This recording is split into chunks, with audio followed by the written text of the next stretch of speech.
Market regulator SEBI ने मोतीलाल ओसवाल और brokerage firm आनंद राठी पर बड़ा एक्शन लिया है। सेबी ने मोतीलाल ओसवाल फाइनेंशियल सर्विसेज और आनंद राठी पर लाखों रुपए की पेनल्टी लगाई है। अब क्यों लगाई गई पेनल्टी, एक्सचेंजों ने जांच में क्या पाया और कितने लाख रुपए का जुर्माना लगाया गया, बताएंगे सब कुछ आज के इस डिटेल्ड रिपोर्ट में। नमस्कार, आप देख रहे हैं मनी नहीं और मैं हूं आपके साथ सिमरनजीत सिंह। सबसे पहले सेबी ने मोतीलाल ओसवाल फाइनेंशियल सर्विसेज पर लाखों रुपए की पेनल्टी क्यों लगाई, इससे कहानी की शुरुआत करते हैं। सेबी ने मोतीलाल ओसवाल फाइनेंशियल सर्विसेज पर 7 लाख रुपए की पेनल्टी लगाई है। सेबी ने कंपनी पर क्लाइंट्स के फंड्स की मिस रिपोर्टिंग के साथ साथ स्टॉक ब्रोकर कंप्लायंस में गड़बड़ी के बाद ये फैसला लिया है। अब सेबी ने अपनी जांच में क्या पाया ये भी जान लेते हैं। मार्केट रेगुलेटर ने अपनी जांच में पाया कि मोतीलाल ओसवाल फाइनेंशियल सर्विसेज ने 26 शिकायतों का सही समय पर निपटारा नहीं किया। इसके साथ ही कंपनी ने क्रेडिट बैलेंस वाले सिक्योरिटीज को क्लाइंट अनपेड सिक्योरिटीज अकाउंट में डाल दिया। सेबी ने कंपनी को जुर्माने की रकम को 45 दिनों के भीतर जमा करने को कहा है। सेबी ने पेनल्टी को अलग अलग लगाया है। अब इस 7 लाख रुपए के जुर्माने को डिकोड करते हैं। प्रॉपर बुक्स और रिकॉर्ड को ठीक तरीके से ना रखने के लिए 1 लाख रुपए का जुर्माना लगाया गया है। निवेशकों की शिकायतों को सही समय पर ना सुनने के लिए भी 1 लाख रुपए का फाइन लगाया गया है।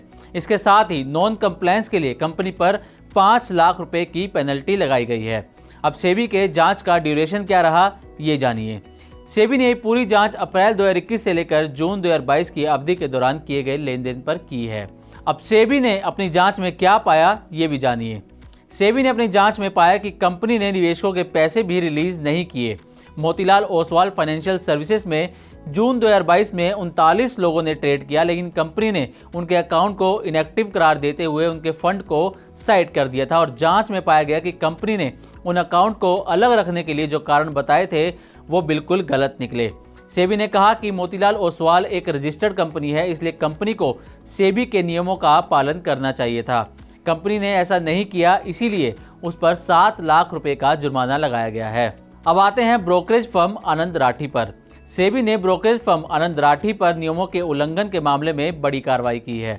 सेबी की तरफ से जारी एक नोटिफिकेशन में बताया गया है कि कंपनी को फंड्स के गलत तरीके से इस्तेमाल के मामले में दोषी पाया गया है। इससे पहले 20 जनवरी को सेबी ने आनंद राठी ब्रोकरेज ग्रुप की company Anand Rathi share and stock brokers की तरफ से आईपीओ की मंजूरी के लिए दायर डीआरएचपी को खारिज कर दिया था।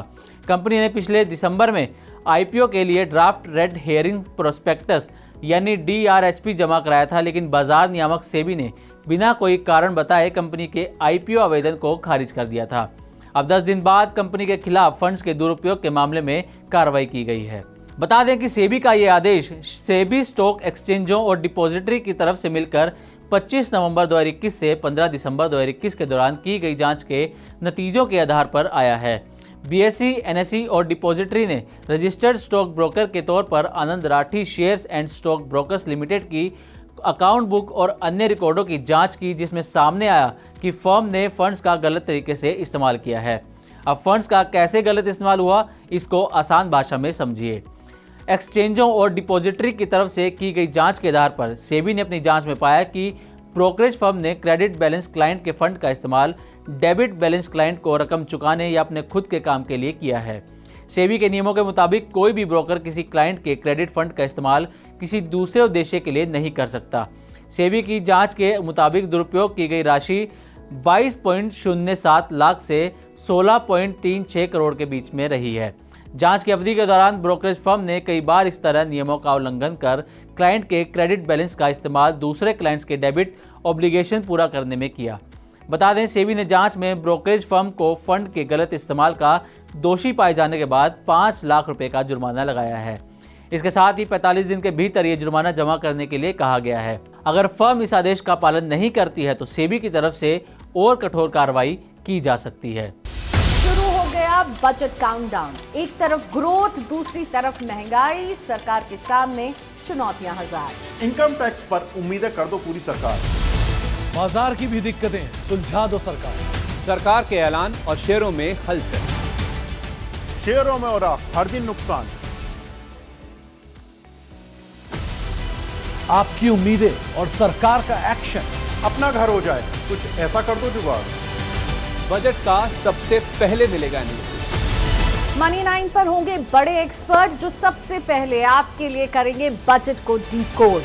1 फरवरी सुबह 8 बजे से बजट को समझिए आसान भाषा में सिर्फ मनी 9 पर। LIC of India presents Union Budget 2025, co-presented by Sensodyne, co-powered by SBI, the banker to every Indian, and LIC Housing Finance Limited. Associate sponsor, ECC and Ambuja Cement.